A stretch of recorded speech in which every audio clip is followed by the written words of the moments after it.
इस वक्त हमारे साथ पाकिस्तान के एक सीनियर सियासतदान और सीनियर तरीन सियासतदानों में आपका शुमार होता है एहसन इकबाल साहब। फॉर्मर फेडरल मिनिस्टर भी रह चुके हैं, पाकिस्तान की सियासत को बहुत अच्छी तरह समझते हैं और उनको वेलकम करना चाहूँगी और उनसे गुफ्तगू का आगाज़ करूँगी। एहसन इकबाल साहब, अस्सलाम वालेकुम, बहुत बहुत शुक्रिया वक्त निकालने का। जी वालेकुम सलाम।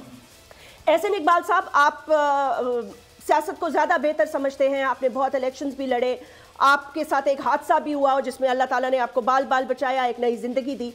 मैं आपसे खाली ये सवाल करना चाहती हूँ कि आपको लगता है कि पाकिस्तान की सियासी जमातें, पाकिस्तान के तमाम सियासी लीडर्स वो उस मैच्योरिटी के लेवल पर पहुँच चुके हैं कि 2023 के इलेक्शंस के बाद मैं ये समझूँ कि एक नया आगाज़ होगा और सिर्फ प्रायोरिटी ये होगी कि अवाम को इन मुश्किलात से कैसे निकालना है?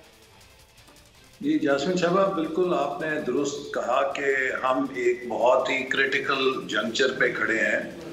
बदकिस्मती यह है कि हमारे जो 75 साल हैं माजी के, उसमें हमने कई दफ़ा तरक्की की और टेक ऑफ की पोजीशन पे आए, लेकिन हर दफ़ा किसी न किसी अंदरूनी कॉन्फ्लिक्ट के नतीजे में क्रैश लैंड कर गए।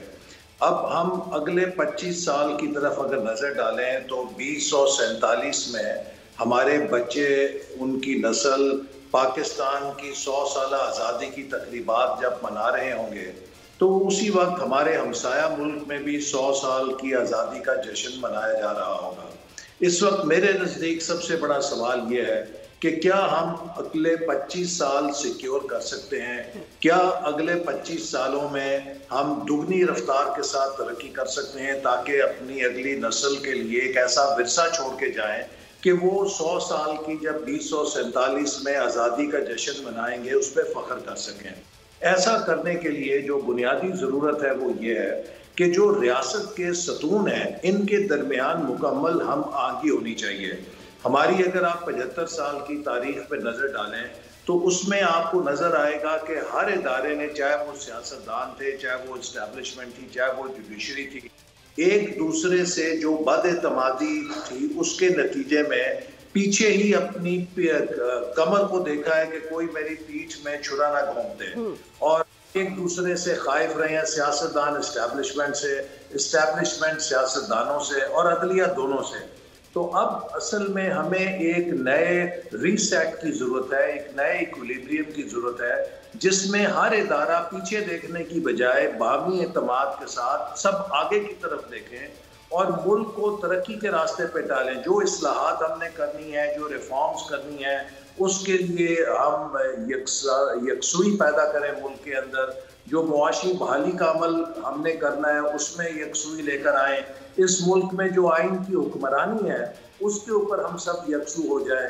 तो इसके लिए इलेक्शन के बाद मेरे नज़दीक जो भी जीतेगा, इसके अलावा कोई और हल नहीं है। अगर हम आवाम को इन मुश्किलात से निकालना चाहते हैं कि ग्रैंड नेशनल डायलॉग हो, उस ग्रैंड नेशनल डायलॉग में ये तमाम जो रियासत के सतून हैं ये मिल बैठकर किसी कोड ऑफ कॉन्डक्ट के ऊपर इत्तफाक करें ताकि हम कम अज़ कम अगले 10-15 साल के लिए इस मुल्क में इकनॉमिक पॉलिसीज़ के तसलसल को यकीनी बना सकें।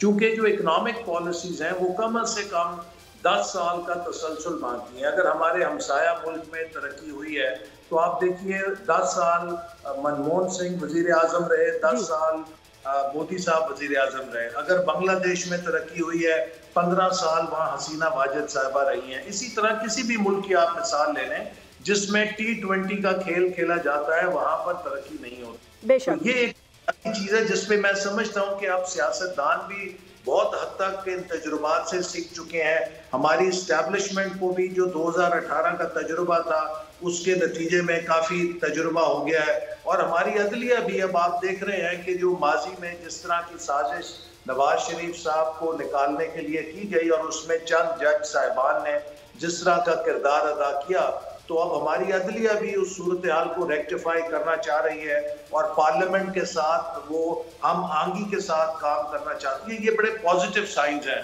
तो मैं इंशाल्लाह बहुत पुरुम्मीद हूँ कि हम सब मिलकर, अल्लाह ताला ने तौफीक दी और कामयाबी दी, तो नए इलेक्शन के बाद सारे इदारे मिलकर इस मुल्क को तरक्की के रास्ते पे डालेंगे। सब्सक्राइब करें और बेल दबाएं ताकि कोई खबर रह न जाए।